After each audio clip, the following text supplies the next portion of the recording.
मधुर प्रणाम। चैत्र पूर्णिमा को हम मनाने जा रहे हैं हनुमान जन्मोत्सव।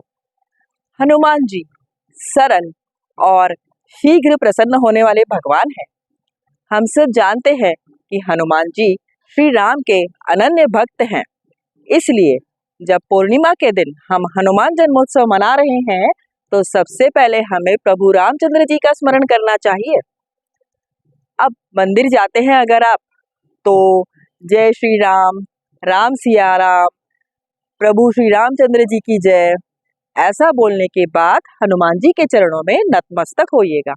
तब हनुमान जी सच्ची में आप पे बहुत प्रसन्न होंगे।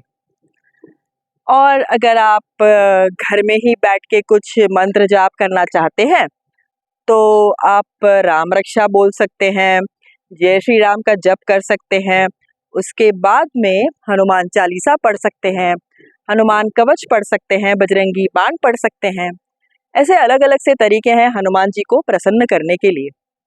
और अगर हम किसी विशिष्ट मनोकामना को मन में रखते हैं तो फिर अगर आपको जैसे किसी असाध्य रोग के बारे में आप चिंतित हैं तो आप हनुमान चालीसा में से जो ये चौपाई है, नासै रोग हरे सब पीरा जपत निरंतर हनुमत बीरा, इस चौपाई का पठन करिए तो आपको बहुत ही फायदा होगा।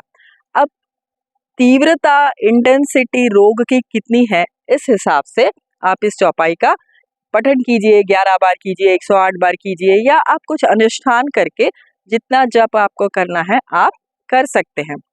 और अगर दूसरी चौपाई है जैसे बच्चों के लिए, उनके पढ़ाई के लिए, या किसी भी विद्यार्थी को ज्ञान अर्जन करने के लिए अगर आपको कोई मंत्र पढ़ना है तो फिर हनुमान चालीसा में जो चौपाई है,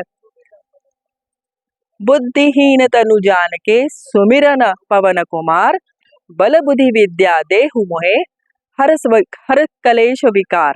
मतलब हनुमान जी, मैं अपने आप को बुद्धिहीन और निर्बल जान के आपके चरणों में शरण आया हूँ। आप मुझे ज्ञान और बलवान होने का आशीर्वाद दें। अगर इस तरह से आप हनुमान जी की पूजा करते हैं और उसके पहले प्रभु श्री रामचंद्र जी का स्मरण करते हैं तो हनुमान जी आप पर जरूर प्रसन्न होंगे। तो ऐसे हैं हमारे प्यारे हनुमान जी जो आपको आपके ऊपर अपनी आशीर्वाद जरूर देने वाले हैं। तो फिर चैत्र पूर्णिमा के दिन हम सब मिलके हनुमान जी के और प्रभु रामचंद्र जी का स्मरण करते हैं और आशीर्वाद प्राप्त करेंगे। अगर आप बोलेंगे कि अगर ये मंत्र पढ़ के, हनुमान चालीसा पढ़ के अगर हम कुछ भी हासिल कर सकते हैं तो ऐसा नहीं है।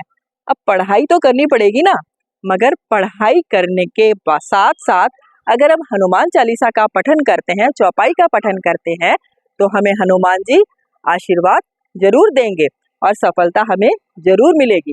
वैसे ही जैसे मैंने आपको बताया कि हम किसी रोग से पीड़ित हैं या हमारा कोई रिश्तेदार रोग से पीड़ित है और उसके लिए अगर हम कोई हनुमान चालीसा का पठन करते हैं या चौपाई का पठन करते हैं तो उससे रोगी को रोग से लड़ने की शक्ति मिलती है। आफ्टर ऑल डॉक्टर ही है जो हमारे रोगी को ठीक करते हैं, मगर हमें रोग से लड़ने के लिए शक्ति भी तो चाहिए। तो ये सारी मन की शांति और शक्ति हमें हनुमान चालीसा पढ़ने से होती है, चौपाइयाँ पढ़ने से होती हैं। तो फिर हम मिलकर चैत्र पूर्णिमा के दिन प्रभु श्री रामचंद्र जी और हनुमान जी का स्मरण करेंगे। धन्यवाद।